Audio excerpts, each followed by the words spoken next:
Now, we are about to be joined by pop royalty, a pop princess, in fact. Her #1 hit, not yet, Problem, was the soundtrack to this summer. She's got over 19 million Twitter followers, and she's been compared to Mariah Carey. Here in her first ever UK TV interview, please welcome Ariana Grande!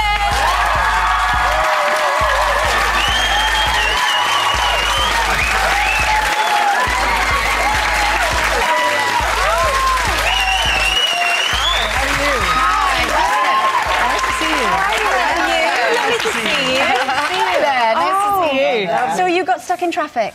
I did. It's kind of crazy out there. And I wanted to say hi to my fans too, so I was running late for multiple reasons, I'm not going to lie. But I'm sorry. I'm really sorry. Do you see those two people in the audience? I know, I saw they them. have virtually collapsed. This one here is going to faint. All of these. Like, This little one here is going to faint. Oh, and you too. Before we go any further, can you just do a quick selfie with me? Yeah, how my daughter. Oh, how do we get it to turn around? I bet you're really good at this. Took a video of the you audience. know what? Because we were saying earlier that some of our older... I think something is on the camera. Some of our older You men... have your screen cover on the camera. Right, okay,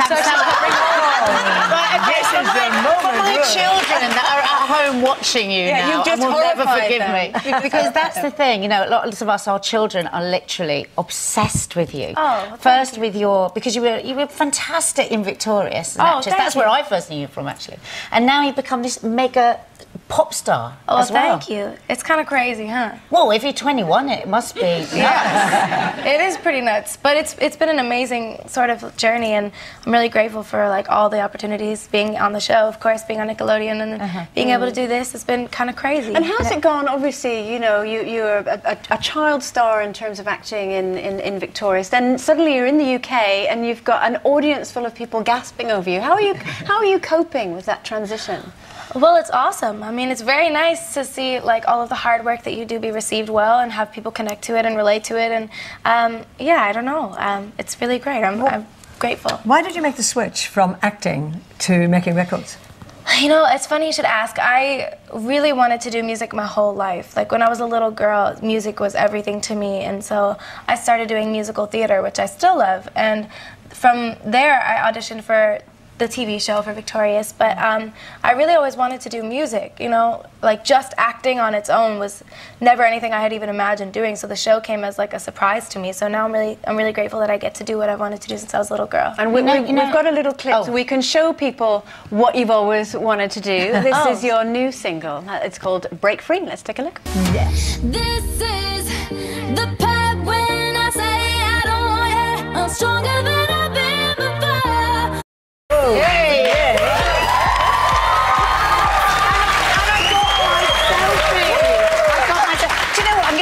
Honest with you, when I was reading the notes that we get given before a guest comes in, I was reading about how you were saying that you know what you want and you've never been afraid to ask for it, and basically people have to deal with that. And we were talking about this morning. Quote, maybe it's been misquoted, but I was sort of a bit ashamed of myself because I immediately thought, ooh.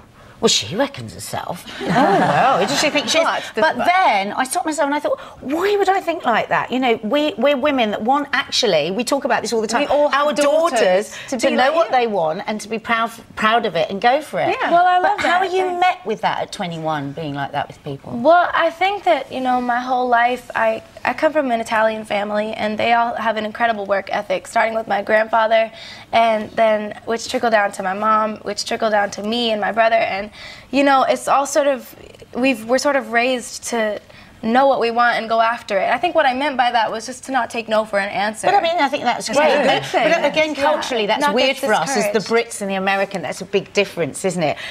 You know, like we have lots of reality shows like you do in America, but here it'd be the worst thing in the world to say you wanted to win or you wanted to do brilliantly. But in America, it's very different, isn't it? Yeah, I mean, I think that I can see what you're saying. I think there's sort of like, I think saying, oh, I want to win is not the goal. I think it was just, oh, this is what I love to do, and I will do it, is sort of the mentality that my family kind of has. And you're 21, obviously, and you've made a lot of money. I mean, if you just look at YouTube, you've got your new single's got something like 106 million views. It's astonishing. But do you? I mean, 21 is young. Does it have that many views? It does. It does.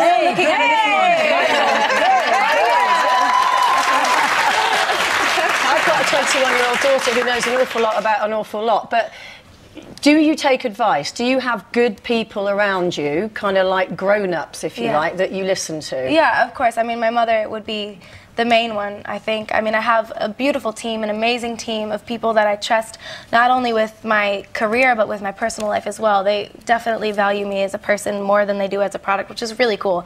My managers have like proven that to me on countless occasions. And where like I've had to leave for a family emergency or something, and they've canceled everything because that's what comes first. And that was like, oh, these are the people I want to work with forever. I'm talking so fast. Is that the Italian in you? Yeah, I put my hands too. But my mom is the main person, sorry. Can I also ask, because I've got a 10-year-old as well who obviously watches Victorious and Sam and Cat, so I know you very well. But it's like the kind of the Miley Cyrus scenario where you've gone from being a child star where 8 and 10-year-olds watch you to doing sort of videos where a lot of people would say, you know, you show a lot of skin, and I know you've been quoted and you've said, I show a lot of skin because I want to. Is there no pressure? Any of these things? We don't know. Did you say that? British Has there press, been don't any worry about pressure on you from within? Because I look at someone like Ed Sheeran. Ed Sheeran just wears a scruffy old shirt and He's jeans. also a boy. Yeah. If you saw him with rocket titties in a space music video, I don't think that would Why be... do girls need to show skin? I don't think they need to. I think you can wear whatever you want. I think you can one day wear a conservative sort of pantsuit or whatever, or, you know, cover up, and then the next day you can wear a mini skirt and thigh-high boots if you want. I think it depends on your mood. Yeah, why not? That doesn't define me. I'm quite fascinated by the pressure because it's a cutthroat business, and I just wondered, do you feel pressure? I mean, we've had quirking in the past, we've had all sorts of antics going on. Twerking.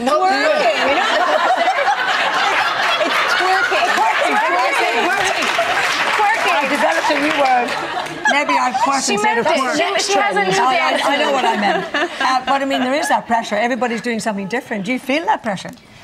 To do something different? Yeah, I'll say. Yeah. I think that there's, you know, you should be able to express yourself and dance however you'd like and make the music that you want to make and, you know, dress how you'd like and just let that be you expressing yourself. I don't think there's any sort of pressure of, oh, I need to do this now because this is the right time to do that now in my career if it doesn't feel right. Do you feel a pressure of being a role model? So the 8 and the 10-year-olds, for example, do you feel that there's a pressure for you to be a role model now to those, or do you think that was then, this is now, and I'm doing something different now? Can I just, before you have a chance to answer that, we're really going to have to run to a break, so we're going to sit on you. Okay, we're going to take a break. We're going to quirk quirk on the break. We're going to quirk, and then Ariana, she'll be answering those questions after this. So we'll see you in a moment.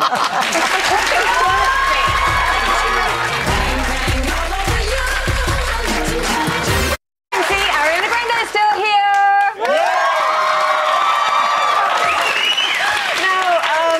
Before the break, you made up a new term. I did. It was quirking. Quirking. But hey, see, Ariana's going to make me really cool because we've done a new dance now. We made a dance. Will you do this on stage? Hey. This is quirking. Yes. This is quirking. I like the way you do it.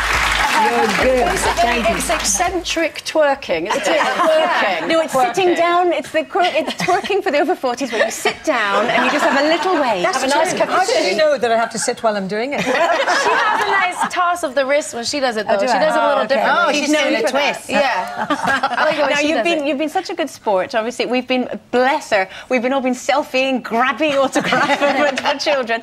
You've agreed to stay on because obviously we've got one more topic to do in the show, and basically we were talking about this earlier. Torval and Dean, they're Olympic gold medalist ice skaters from way back when, and they're a very well-known skating duo. Now, in our press, they're constantly being asked questions about, ooh, are you more than just skating partners? They're constantly having to fend this off. Is this something you've ever experienced? If you've been at a very close, just friendship with a boy? My best friend Jones, all the time people are like, we ship you together, and I'm like, no, we're literally like my best friend in the whole world. Like, he's like my brother.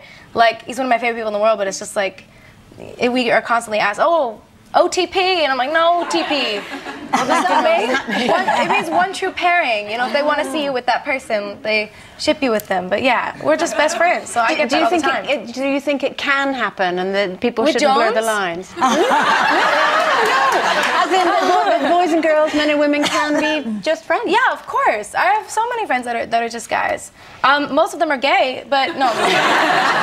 No. Why does that sound familiar? Of course, I believe it can happen. You know, Jones and I are best friends. I think it can happen. Of course. Yeah. A lot of my friends are guys. When we were talking about it this morning, we were saying that often it does end up being actually a gay male friend, doesn't it? Because it's so easy, especially when you're younger. I mean, my friend's 20-year-old, she was around the other day, and she's got this real. She loves this guy. You know, they're such great friends, but all the friends, the constant pressure is like, oh, you should be together, you should be together. And I think that's such a shame. How do we change that with our sons and our daughters? Asking those questions. Yeah, just let them get on with it. Do you know what's so interesting? Because obviously you're only a wee dot, 21 years old. Sue has got in touch.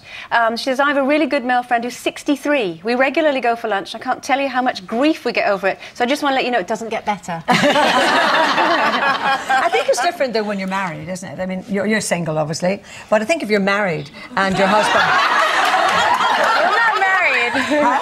I'm not married. No, I know that's what I've said. I said, but if one is married... But you can still be in a relationship. No, that's true. But I'm saying that if you are married and your husband or indeed your wife goes out with friends and you think, oh... I wouldn't like that personally. Okay. I think I'd be too jealous. No, I think if my husband was leaving me at home and saying, well, I'm just going down to meet my friend and go for dinner, I think I'd want to go too. How would you feel? I would be too. I'm a very trusting, trustworthy person. I don't know if I would have a problem. Okay. I don't know. That's just like a personal thing, though. I feel like people are different about that kind of thing. Yeah, you know, to their own. Yeah. I wouldn't mind at all. Would you mind? No, not at all. If your fellow went out with a they're different welcome woman. to him. I didn't mean that, dear. At least 3 times a week would be handy. Do you know, Terry's got in touch as well and said I would find it more strange if people don't have friends of both sexes. But I think it's all about balance. Now, lovely girl, your single is out, your album is out. Are you going to be going on tour? They're hyperventilating in the corner. I got tweeted before the show to ask, are you going to be going on tour in the UK? Just very quickly. I am. I have not announced I haven't announced my overseas dates yet. I haven't announced anything outside the US yet. I'm sorry because I know y'all want to kill me so badly. Well, but I promise I will get around to it. You will eventually. Do you need some backing singers? Oh no, excuse me. I was meaning to ask you guys if you would work on stage. Yeah, we will work on stage. We are going to have to draw a line under all now. Thank you. We're so glad you made it through the traffic. Thank you, Ariana Grande. Join us tomorrow with Paul Hollywood. And Strictly's Len Goodman will be here. See you tomorrow. Bye-bye.